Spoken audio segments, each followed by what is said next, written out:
तो जब विपरीतता आती है, अपमान होता है, प्रतिकूलता आती, तिरस्कार होता है, निष्कासन होता है, तो ये बात सामने रखो, जोई जोई प्यारो करे सोई मोही भावे। फिर जब आप ये सामने रखोगे तो तुम्हारे सामने का दृश्य बदल जाएगा।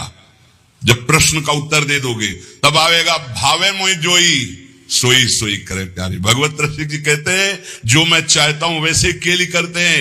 एक क्षण के लिए नेत्रों से ओझल हो जाऊं तो भगवत भगवत भगवत ऐसे पुकार पड़ते हैं। चूको मत, समर्पण नहीं करोगे तो छीन लेगा काल, काल छीन लेगा।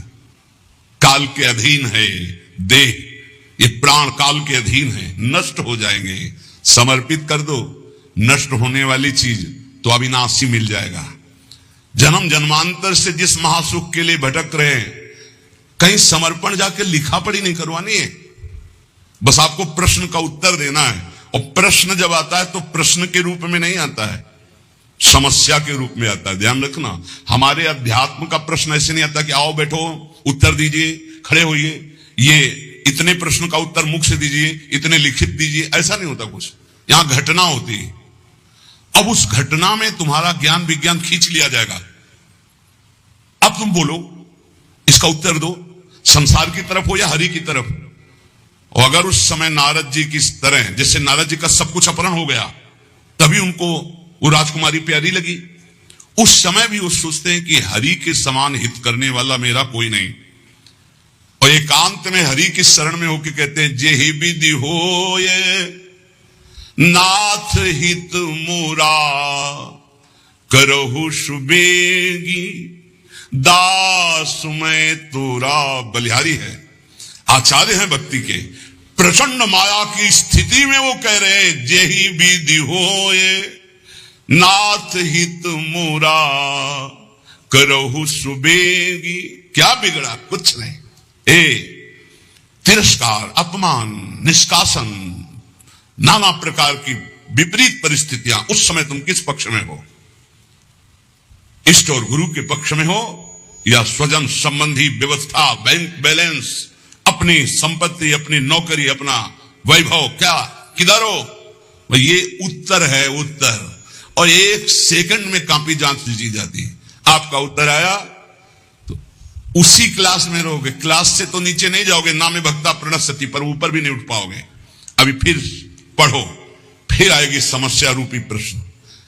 इस मार्ग में प्रश्न के दो स्वरूप हैं, एक भयंकर लुभावना सुहावना, दो भयंकर एक प्रश्न, एक लुभावना और सुहावना।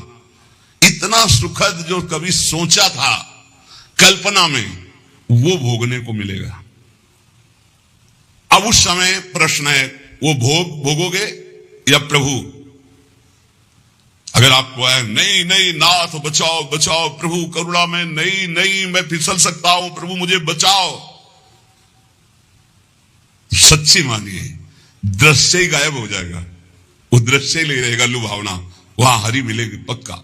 करूं सदा तिनके रखवारी, जिमि बालक राखे महतारी।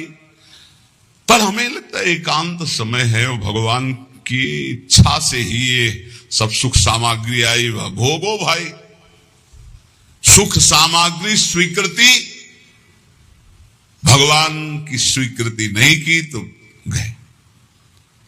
लुभावना सुहावना प्रश्न और भयंकर प्रश्न, ये दो जीवन में आते हैं। हाथ जोड़कर प्रार्थना है, सौदा बहुत सस्ता है भगवत प्राप्ति का, बस तुमको केवल उत्तर देना है।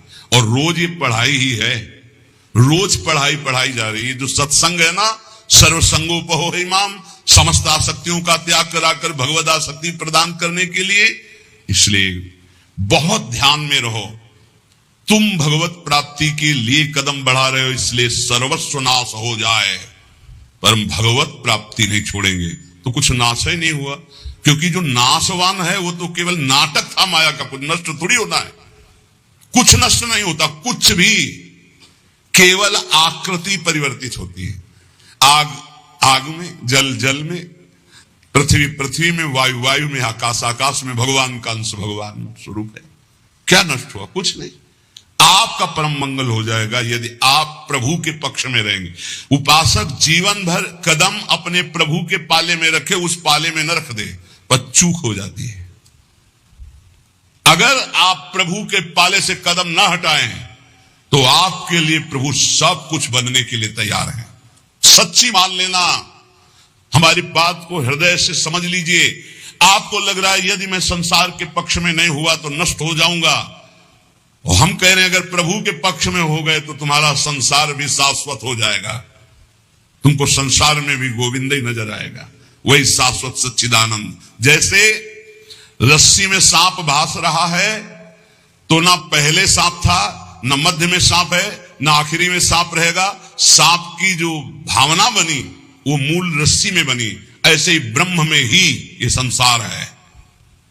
रस्सी में ही सांप भास रहा है, ऐसे ही श्री कृष्ण में ही नानात्व भास रहा है। मत्ता परतरम नान्यत किंचित अस्ति धनंजय, मेरे सिवा हे अर्जुन कुछ नहीं है, ना पहले कुछ था, ना आप कुछ है, ना आगे कुछ है। तो पाला में पैर रख श्री कृष्ण के, मैं आपके पक्ष में हूं, ये बिल्कुल सत्य समझ लीजिए।